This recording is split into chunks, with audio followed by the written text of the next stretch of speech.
Hey guys, it's Paul and welcome back to my channel. We are here with another Unsolved in West Virginia series. I can't believe we're already almost done with season 2. How crazy. And this one is about Patricia Suzie Richmond. This is just another case I could not find any family members on. So if you know how to get a hold of Patricia Suzie Richmond's family members, please get in contact with me and share me information with them if they don't care. I just want to make sure everything in this video is correct and fine. But anyways, let's go right ahead in. So, like I've said a couple times, we are talking about Patricia Sue Brogan Richmond. She was known by Susie, so that's what I'll be calling her, and she was born on February 23rd, 1954. She was 19 at the time of all this that we'll discuss in the video, and her parents were Homer Harrison Brogan and Thelma Jean Thompson Brogan. She was really pretty and known to be petite, pretty small. She lived in Shady Spring and she drove an old orange Volkswagen Beetle. In 1971, she graduated from Shady Spring High School, and at this time she married Bruce Richmond. They moved to Pluto Road, and by March 1973 they had their daughter Angela. On November 8th, 1973, she was wearing a long black wig, a white dress, a blue sweater, a red scarf tied around her wig, and white ankle boots. She left the house around 10:30 a.m. She dropped her daughter off at Thelma's because she was running some errands because she sold Amway products. And according to Thelma, she said she was going to Old Crow Road, which was where some of her customers were. She also wanted to visit an old friend from school down that way, and then planned to drive her grandma on a few errands. So right before she left, Susie asked what time it was. It was around 10:45, and so then she ended up leaving. But the thing is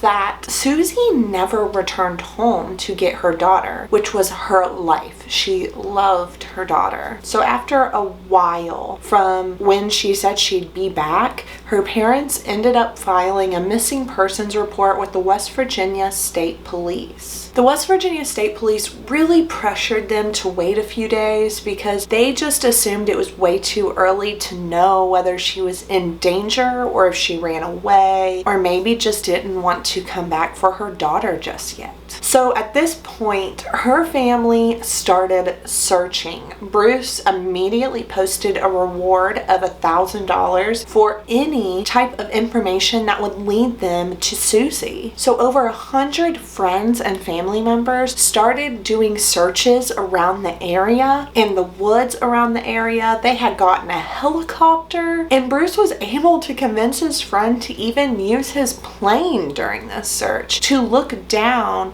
and see if they could see her or her car or anything. I did mention she drove an orange Volkswagen Beetle. This car is going to be a major part in this story. So on November 16th, 1973, just 8 days after her disappearance, the West Virginia State Police found Susie's car burned to a crisp over a hill in a remote location near the Concho trash dump in Mendon. It was proven that this car was actually rolled over the hill instead of her trying to stop and just rolling over from a car wreck or losing control of the car. It definitely looked like it was on purpose because there was gasoline residue found completely all over this car. And in this car, the only thing that they thought could be a clue was this gold wedding band that was found in it. And we know that this wedding ring did not belong to Susie or Bruce or anyone really around her. So on the 23rd of November, the West Virginia State Police had gotten a call from the superintendent of the Plum Orchard Lake. It was around 11 p.m. at night, and the call described an area that was kind of like a swampy area, and it was about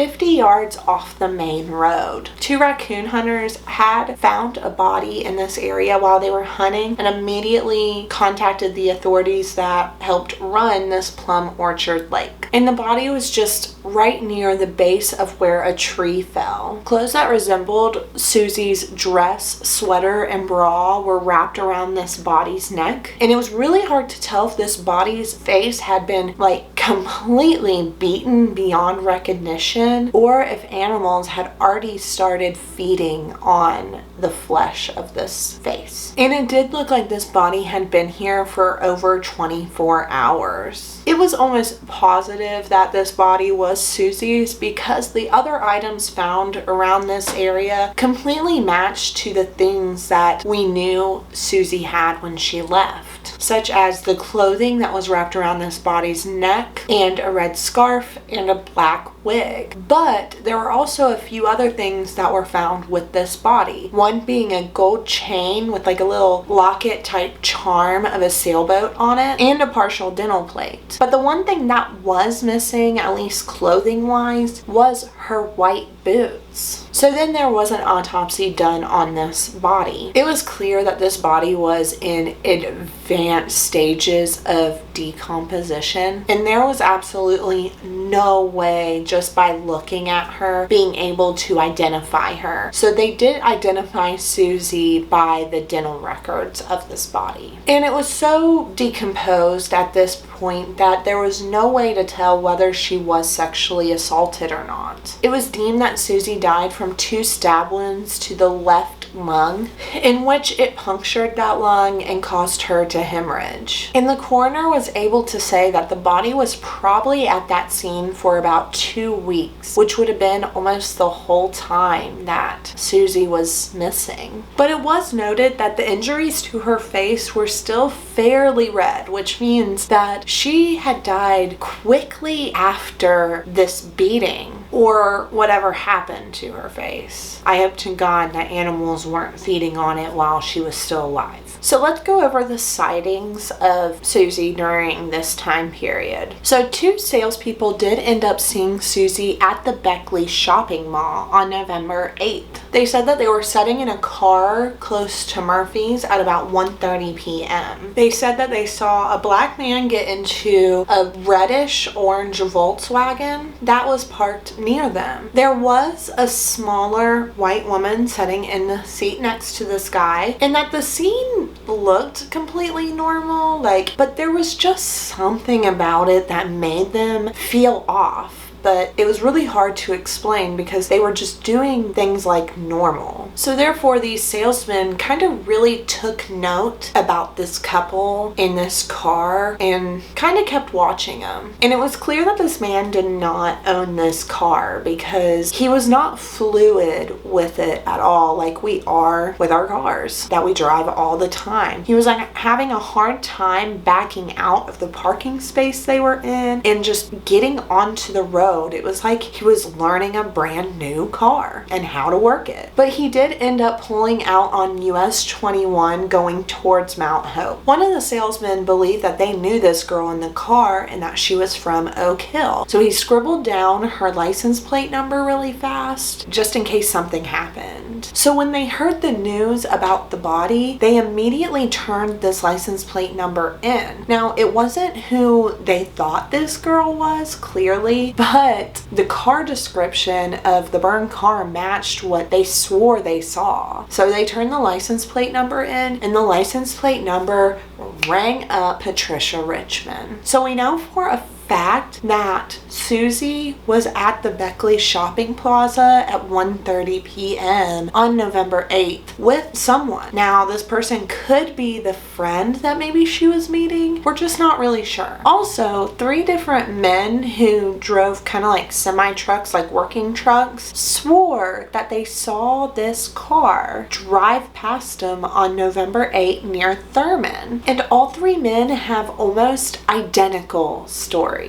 The windows were down in the Volkswagen. There were 3 people in the car. There was a black man driving. He was darker complected and had a larger, long face. He had kind of like kinky type hair, and he was wearing an army jacket. And now in the middle was a petite little white woman, and the description matched Susie almost perfectly. Long black hair, blue sweater, and a red scarf tied around her hair. And then there was another black man in the seat next to her. He had a broader type face. He was wearing a black hat with fur around it with no bill on the hat. So that's weird, right? 3 different people saying they saw the same thing around the same time and their stories are identical. How do you excuse that? And also multiple people had said that they reported smoke coming from the trash dump in Minden. And people have told Thelma that they reported this on November 8th. But the police did not investigate this smoke coming from the trash dump until November 16th when the car was found. Frustrating. So there was this guy that swears he saw this Volkswagen burning. So he went up to the car and there was nobody in it, but he did see 2 black men walking away on November 8th. Fit the description of the 2 guys that were with her that the 3 separate truckers saw. So he went up to these guys that were walking away from a burning car and was like, hey, was anybody hurt? Do you guys need anything? And one of them said, no, we were the only ones in the car. So he offered them a ride because clearly they couldn't use their car, and the other one just said no, and that was it. He did have a little bit more description on the men. He said one of them seemed to be about 19 to 20. One was about 6 feet tall and slender. He was about medium complexion and he was wearing army pants. And he was carrying an army jacket. He was wearing a square face diver's watch with a wide wristband. And he was wearing shiny black boots, but one of the heels seemed to be a little bit taller than the other one, which could have led to believe that something happened to the growth of his leg, whether that was polio or another disease such as that. Because both boots weren't like this, only the right one. And this guy did stutter when he spoke. Now the other guy was about 5'6". He was stockier and he was wearing the leather cap that like I described. And it looked like the fur was almost like earmuffs, and his hair was very bushy underneath this hat. And even though every single person that described these 2 men matched perfectly, it was still way too vague to ever get any suspects. Now, the investigation itself was extremely frustrating. First, Susie disappeared technically from her home in Raleigh County, but her body was found in Fayette County. And the more evidence that they were able to gather kept leading them towards the crime most likely happening in Fayette County. But questions did seem to just keep coming up.